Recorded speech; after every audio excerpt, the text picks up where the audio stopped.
everyone. Good evening, good afternoon, wherever you are, and welcome to this week's mini episode of the Weekly Energy Boost. This summer, we're cutting down the minutes, but we are not cutting down on the wisdom and tools we're sharing with you every week. This week, we are focused on a few really powerful openings that influence us, again, whether we're aware of it or not. It's affecting the whole world, but the goal of the Weekly Energy Boost is to provide our listeners with the most practical and powerful tools to navigate the coming 7 days. It's almost like a spiritual weather forecast, and when you know what's coming up, you can better take advantage of those energies. And the result of that sharing is wisdom and tools you can use at any time. And so we called this week's episode, Here's What You've Been Missing, because the energy that's revealing itself and the opportunities we can take this week are really the missing pieces for what so many of us are experiencing, have been experiencing in the last few weeks, the last few months, maybe even in the last few years. And the first window in time that I want to call out for everybody is this Tuesday night. It's one of the most powerful and important nights on the Kabbalistic calendar. We call it Shavuot.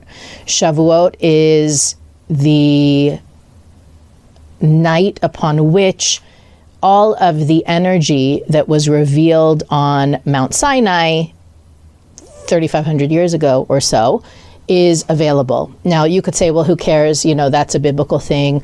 But what the Kabbalists teach is that potentiality for revelation had existed from the moment our world began to exist. And that energy is what allowed the revelation to occur. So the Kabbalists teach that perhaps the most significant element of what happened on Mount Sinai is that death was eliminated, albeit temporarily. There was a period where people ceased to die, the sick were healed. If people were missing limbs or organs, they grew back. And perhaps on a more practical level and easier to imagine, end ceased to exist. Now, I'm not sure everybody can imagine what that might look or feel like. Good health doesn't end. Relationships don't end. You're energized all the time. You're not fearful. You're not in scarcity mindset. Like, there's literally no perception that anything can cease or end. And so the light force of the Creator promises us that we will have that again. We can have that again. And the window through which we can draw that energy of immortality, again, I wouldn't limit it by thinking it's a zombie apocalypse kind of immortality. It really is the idea, the reality in which there is an end to end, that nothing good ever has to cease. And the Kabbalists teach that the simple way to connect to that window is by staying awake all night on Tuesday night. Now, there's a part of me that says there is literally nothing more torturous than staying up all night. But what we do, the way that we do it is a night of study, of connection, of community. And if you live in a city near a Kabbalah Centre, there's not a better place to be. You can always stream with us online as well. But the main point is knowing about it actually is part of what allows you to access it. So even if you're not able to stream or you're listening to this on Thursday, that energy is still available on Thursday. The window really closes Thursday night, although it's at peak energy Tuesday night. Then we enjoy that revelation and it sort of wanes on the way out. But for us as a lesson personally, and what the real opportunity is of this week, is to think about how we each bring end and limitation. I think that part of what we perceive as spiritual individuals or light-minded individuals is that we're here to put out goodness. We're here to shine our light, share wisdom, share inspiration. We're trying to be a force for good. But we sometimes forget, and this is what I believe we are missing most of the time when we put ourselves out there in the world, is that everything in our lives is really orchestrated for us to grow and transform. I spoke with somebody recently who was talking about a situation with her family in which her brother has repeatedly shown that he is not, he can't be counted on. He's not there to support their aging parents. His life is too busy. He can't be bothered. It's not a priority for him. And therefore, this person, everything falls on her. The weight of taking care of them and the responsibilities, food shopping, picking up medicine, checking in on them, hospital visits, etc. And I'm sure that's a situation that many people have experienced or are experiencing right now. So we had this conversation about how to change it. And she was like, well, I can't change my brother, right? Kabbalah 101, you can only change yourself. So that was the conversation. What was the missing piece of data in the scenario was that the reason it's happening and the reason it's all falling on her is actually because she feels she has to. There's no other choice. It's her burden and it's her responsibility. And if nobody does it, it's not going to get done.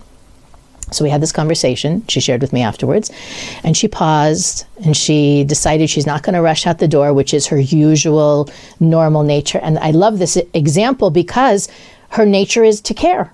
Her nature is to share. Her nature is to do good and to take responsibility.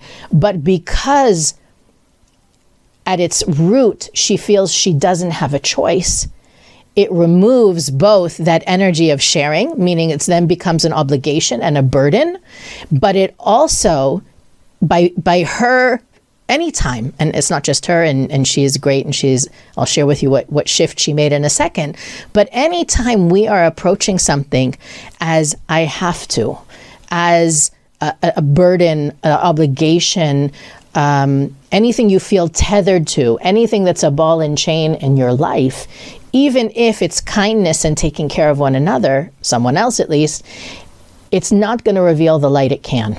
Because when we feel we have to, or there's no other choice, we become the effect, and that situation or that person becomes the cause. And that is literally against the laws of the universe that we stipulated when humanity came to the scene. We said we are here to be the cause. We are here to be the creators. We are here to initiate, to inspire, to cause, to collaborate.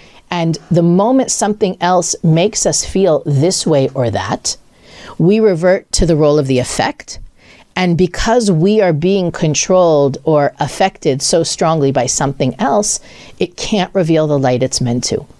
Now, the Kabbalists teach, and I'll go back to the punchline of the story in a minute, the Kabbalists teach that in order for us to reach that level of an end to pain and suffering, it's us who have to change. We have to change all of those aspects of ourselves that are not light-like. And the more we become like the light, and the more of the light that's revealed in the world, this goes back to a little bit what we talked about last week, the closer we are to that transformation. And my point in this example also is she doesn't need to change what she's doing. All she needs to change is how she's doing it and why she's doing it.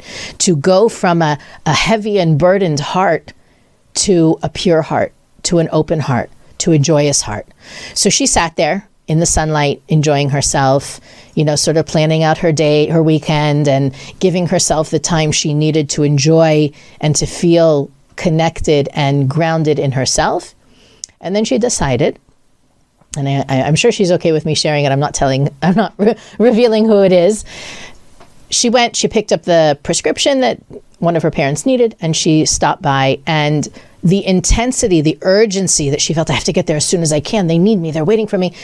They weren't even ready for her visit. Right? So that perception of I have to, it's urgent, I don't have time to take care of myself, I have to put everybody in front of me, ahead of me, before me, it disappeared. The moment she was able to not be controlled by that urgency or the obligation or responsibility.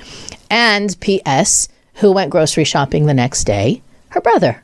He suddenly had time, suddenly was available. And the really important part of this story, and it could be any of us in any situation, is that we create the limitation with our own consciousness, our own mindset. That's the fact that we miss 9 times out of 10.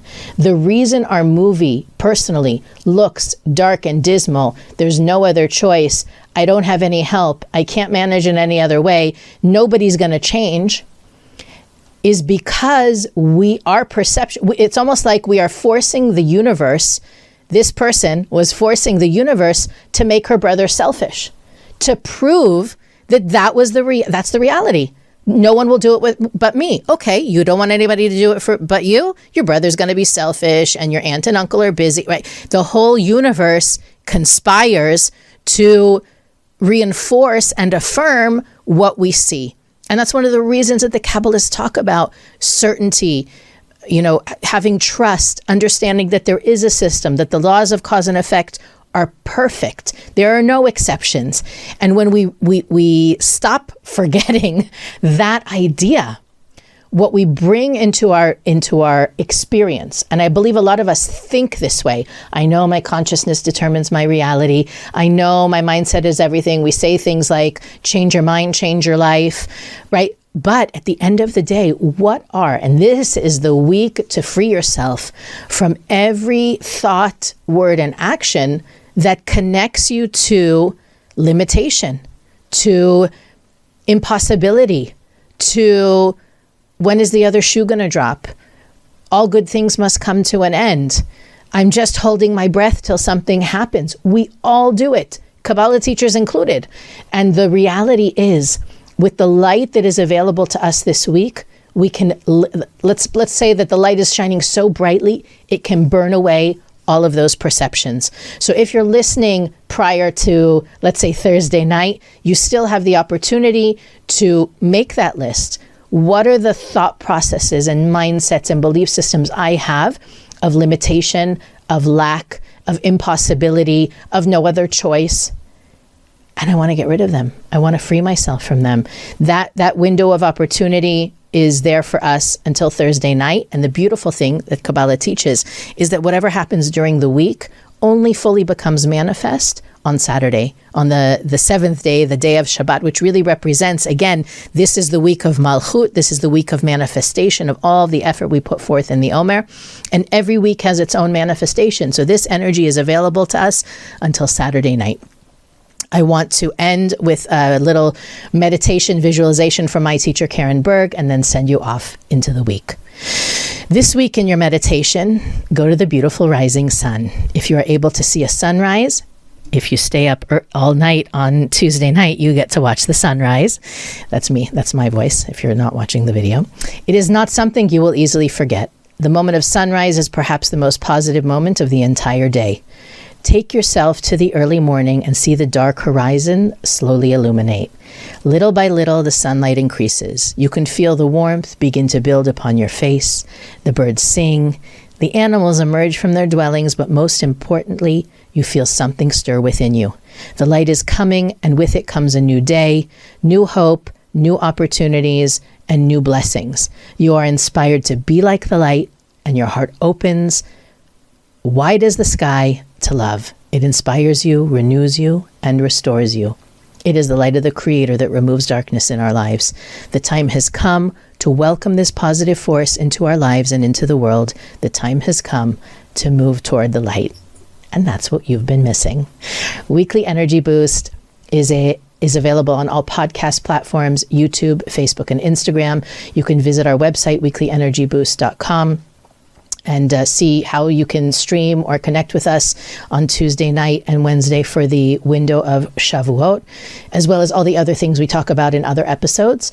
You can also send us a message there or click the donate button and support our podcast, as well as like, rate, review, and share this episode.